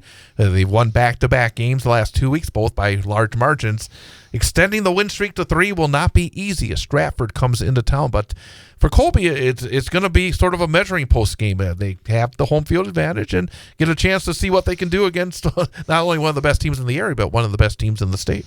Absolutely. And the film they'll be watching was Wyawega Fremont racking up 400 yards on them. So there might be some things in there that Colby looks to do again against Stratford, but pretty tough to slow that 53 points down as well. Amherst undefeated, traveled to Spencer Columbus, and I think for Amherst, we're still just waiting for them to play Whitburn and Stratford. Because Whitburn knocked them out of the playoffs last year, and Stratford is Stratford, of course, and again, Amherst has just been rolling, and no reason to expect anything different this week, I think. Nope, I think they will stay undefeated and start watching some of those films for those upcoming games. We have Wittenberg-Burnhamwood at Loyal Greenwood. Again, Whitburn appears to be building. Replacing a number of important players, and it looks like, again, they're on the right track. Yeah, quarterback had a really nice game last week, and will look to continue that this week against a team that they should be able to move the football against in Loyal. A game that we will have on the Sports 2 stream of 98 of BullFallsRadio.com and the Civic Media app on Friday night, and also as a tape delay broadcast after the West Bash game. Marathon at Wyawega Fremont, and right now for Marathon, it's just, boy, they're banged up, and they have had a hard time slowing down run games so far this season, and Wyowega's run the ball very well. Right, and when you lose your quarterbacks, we've also seen Bracewell kind of disappear from the stats as well. So, like, you have those weapons and you can't use them, and you don't have as much depth as a Stratford, Edgar, and those sort of teams do. So it's an uphill battle for sure. Merrillwood CWC, the CWC small. Abbotsford undefeated at Pittsville. And again, you look at it, 5-0 versus 1-4. I think Pittsville has a chance to be very competitive in this game. Yeah, I think obviously when you play Abbotsford, you got to be able to stop the run, and that'll probably be the biggest question mark in this game. But Pittsville is probably one of those teams and looks at Abbotsford as a big challenge, but maybe one that they could get. Edgar at Assumption, and we mentioned Assumption with their numbers issues right now. Edgar obviously back-to-back weeks against these kind of schools. Is it tough to keep your edge in these kind of situations? I think for maybe a less experienced coach, but Coach Sins has been in so many of these situations on both sides, right? Right. Not being the underdog, but in just super high-level, intense, elite games like Stratford and games at the state level. But also over the years, they've had a lot of this type of opponent on their schedule as well. And so he's got a nice recipe for dealing with these games, getting your kids a few reps, and then making sure those younger guys have a lot of opportunities. You got a couple of big favorites at home as well in that conference. Auburndale home against Michlig, looking to stay move to 5-1 overall. Likewise, Iola Scandinavia against Rochelle. I think both those teams in pretty good shape to get their 5th wins of the season. Definitely. 8-player, a game that we'll have Friday afternoon. Again, 3:35 pregame, 4 o'clock kickoff. So if you're driving home from work or driving to your game Friday night, you can tune in right here on 98.9 WXCO as Newman Catholic travels to Menominee Indian. Cardinals obviously have been banged up, but Menominee Indian has struggled big time. So I think the Cardinals will get an opportunity to try to get in there, take care of business, get back on the bus, and get ready for a big one at Port next week. Yeah, I think that one of the things I like about this game is the time of it. I remember not so long ago, you'd watch the Channel 6 or the 6 o'clock news, right. and there were some early highlights on those games already. Kind of when not everybody had lights and the different facilities people were playing at. It's a little bit of a throwback playing the 4:30 start time. They'll get a throwback next week too, same time. So it's like back-to-back weeks for Newman at 4 o'clock kickoffs on Friday. Some other games. I'm trying to think if there's anyone that kind of jumps out. Thorpe and Gilman. Thorpe got battered last week. Gilman comes off a loss. Coach was saying, again, for 8 players, sometimes 7-1 you need it. That could be an elimination game. 2 very good teams, but in a very tough conference. All right, we got about a minute to go. The national news cycle never stops, but it can be hard to find news about your local community. Civic Media is dedicated to providing quality local and state news coverage across Wisconsin. With the Civic Media app, you can get notifications about local stories that matter to you and your community. Find the free Civic Media app in your phone's app store and choose notifications from the menu to tell us what kind of news you want to hear about.